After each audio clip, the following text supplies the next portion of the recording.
can honestly say that being in Mulege in Mexico teaches me that the world is really not that scary at all.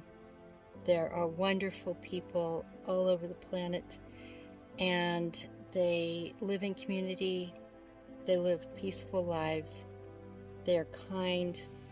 The vast majority of people in this world are very kind and helpful to each other. And I am really loving being in a place where I can see that kindness. Close to the campground, you are driving along this river.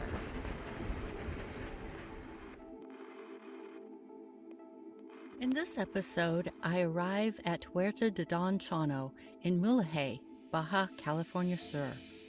Dusty from the road, but instantly captivated by the peaceful rhythm of this beautiful desert oasis campground. As I settle in, I begin exploring the grounds, listening to the birds, photographing the incredible flora, and discovering the simple joys of campground life. I spend time writing in my journal, soaking in the shade and the stillness, and I can't stop thinking about the words of Mary Oliver. What will you do with your one wild and precious life? That question follows me everywhere in Mulege. And as the days unfold, I experience breathtaking sunrises and sunsets. And at night, the desert sky feels endless and alive. One evening, I visit the restaurant at the campground for dinner, and the night turns into dancing, music, and that unforgettable Baja feeling of being fully present in the moment. And somewhere in between all of it, the beauty, the simplicity, the chaos of digging through my trunk just to find mouthwash, I realize something important. Like Don Juan Matus taught, we either make ourselves miserable or we make ourselves strong. And Mulege is teaching me so many things, because in the end, this isn't just about travel. It's a reminder that life is happening right now. And the real question on my mind is, what will I do with my one wild and precious life?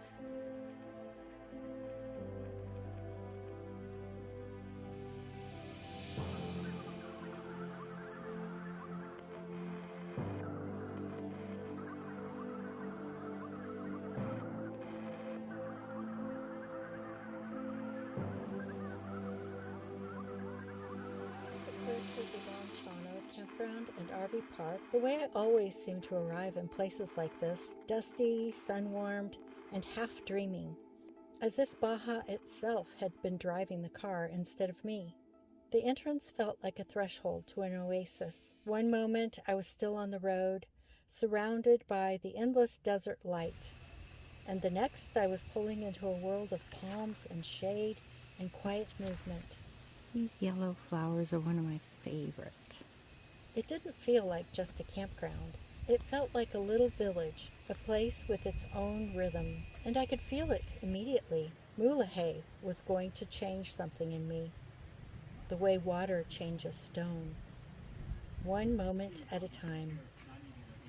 After parking, I wandered through the campground. I walked slowly, taking in the details, the shapes of RVs and vans, the makeshift patios people had created. Here's a spot that's open. There were plants everywhere, cactus, palms, bursts of color that took me by surprise, brilliant shades of green, hot pink, bright yellow, cherry red, purple, cornflower blue, coral, salmon, and seahorse pink. Another RV spot that's open. Birdsong drifted overhead, constant and layered, like the campground had its own soundtrack. My favorite were the white-winged doves and the osprey. I stopped more than once just to listen. Everywhere I looked, I saw evidence of people building temporary homes, hanging fairy lights, putting out little tables, towels drying in the sun.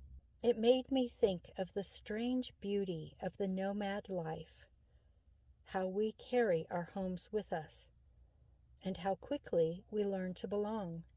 Later, I made my way to the showers and outdoor sinks.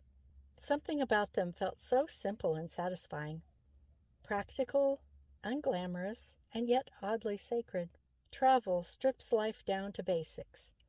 Water, clean skin, a towel, a moment alone. I took my shower slowly, letting the dust and road rinse away. The water was a relief.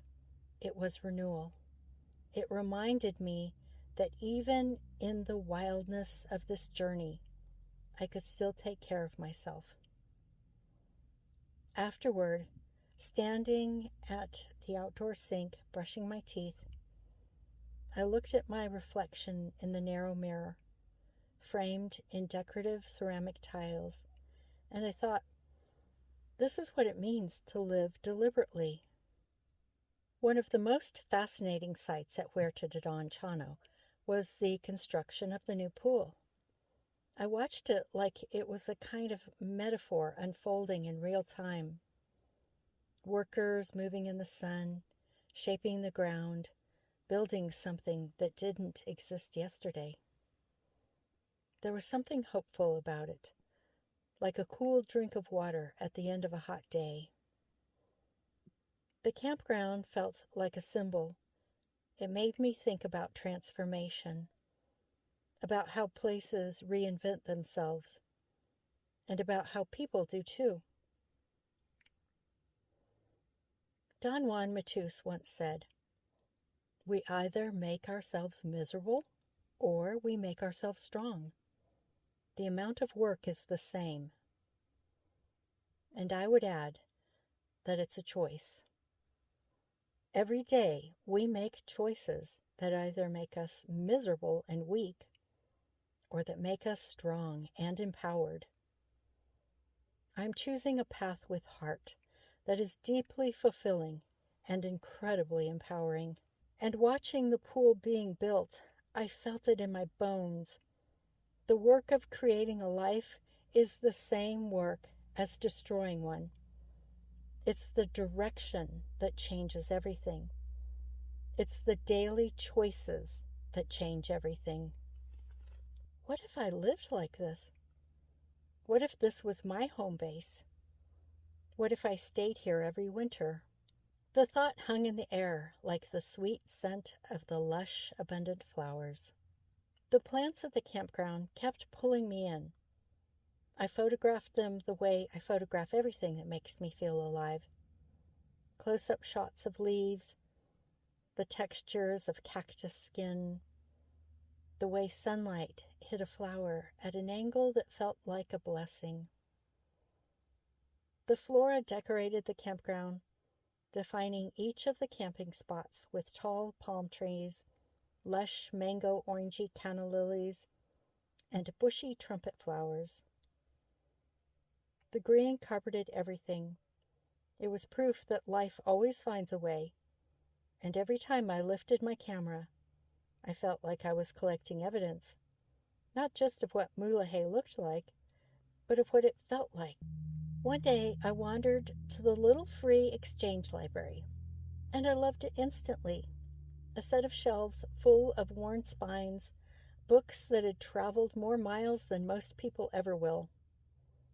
I ran my fingers along the titles and thought about how stories move through the world the same way travelers do, passed hand to hand, leaving invisible fingerprints. It made me feel connected to strangers I would never meet, like we were all part of the same wandering tribe. Hey, puppy! At one point, a local puppy wandered into the area where the caravan was parked. It reminded me of another Don Juan teaching, the idea that a warrior moves through the world with alertness, not fear. That life is meant to be met directly. We wanted to use the picnic table, but it was dusty and gritty from lack of use. So I took a hose and washed it down, a simple act, but I enjoyed the satisfaction of turning something unusable into something welcoming and functional. That's the truth about travel. So much of it is made of small, ordinary actions, and yet those actions are the scaffolding of the whole experience. A clean table becomes a place for laughter, food, planning, conversation. A clean table becomes community. One of my favorite memories is sitting under the awning of Richard's camper, tucked into the shade like a rider in hiding. The heat of the day pressed down everywhere else, but under that awning it was calm, comfortable, and safe. I sat there with my journal, pen moving across the page, trying to capture what was happening to me in Mulege, because it wasn't just a place I was staying, it was a place I was becoming. And while I wrote, the Mary Oliver quote kept echoing through my mind. Tell me, what is it you plan to do with your one wild and precious life? That line hit differently in Baja, like a confirmation that I had arrived at a moment in my life I'd been moving toward for years. But of course, not everything is poetic. At one moment, I needed my mouthwash and couldn't find it anywhere, which turned into me emptying the entire trunk of my car like a woman possessed. Bags, gear, supplies, everything out in the open, like my whole life had been dumped onto the ground. And when I finally found it, I had to laugh. Okay, it's time to repack. Because that's also travel. You can dance under Baja lights one night, and the next day you're digging through your trunk like a raccoon searching for treasure. But even that felt like part of the story. Like Mulege was reminding me, you are living a real life. And then there was the restaurant. The caravanners went for dinner, and it turned into something more. Music, movement, dancing. One of those nights where the line between traveler and local disappears. The air felt warm and alive. People smiling, bodies swaying. The sense that for a few hours nothing existed except the moment. We're going to go to the restaurant and listen to some music and have fun. So come on and join me.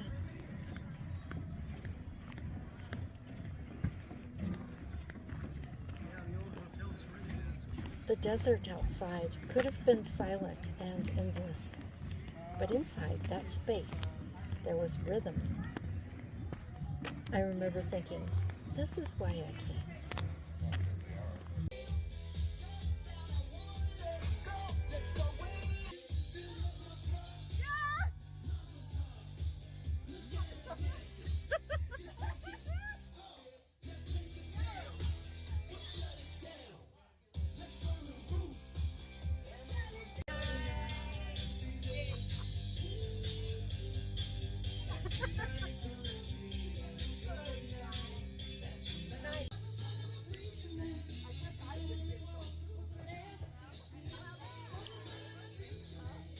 All I can say is, I am. Four shots in it, Billy. Bump and lick them out. The privacy of my own home. There's a lot more fun on the bar.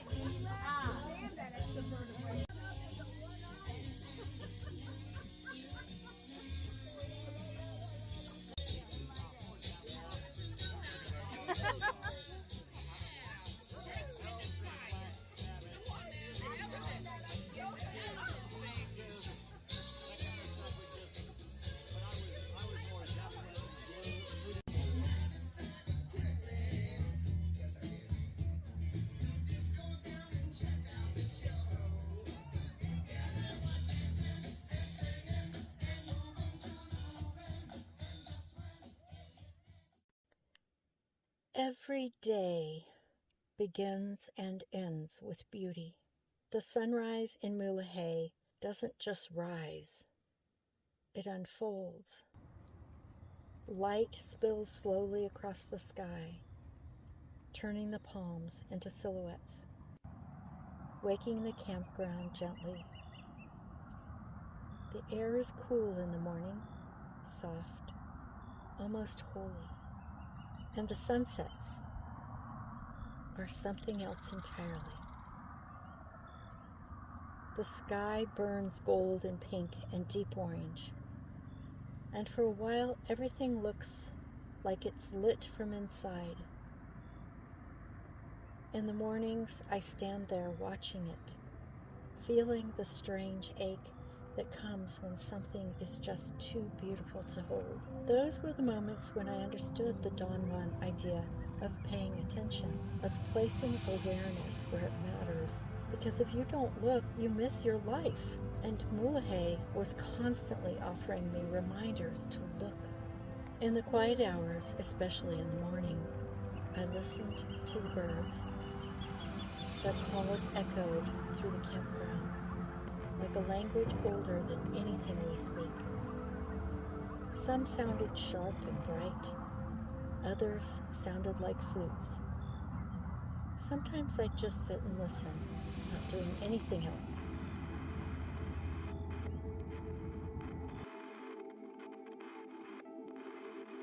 In those moments, I feel the truth of another Don Juan teaching, that the world is always speaking, but most people are too distracted with the drama on their digital screens to hear it. My time at Huerta de Don Chano wasn't a straight timeline. It was a tapestry. Small moments layered on top of one another. Shower water, dusty sandals, laughter, birdsong, the puppy's curious nose. We're making ourselves at home here. The scent of food at the restaurant, the quiet shade of the awning, the hum of construction by the pool, the softness of sunrise. And through it all, I kept returning to the same question, Mary Oliver's question. What will you do with your one wild and precious life? In Mulege, the question didn't feel abstract. It felt immediate, because here I am, living it. Not someday when I get my life together, but now.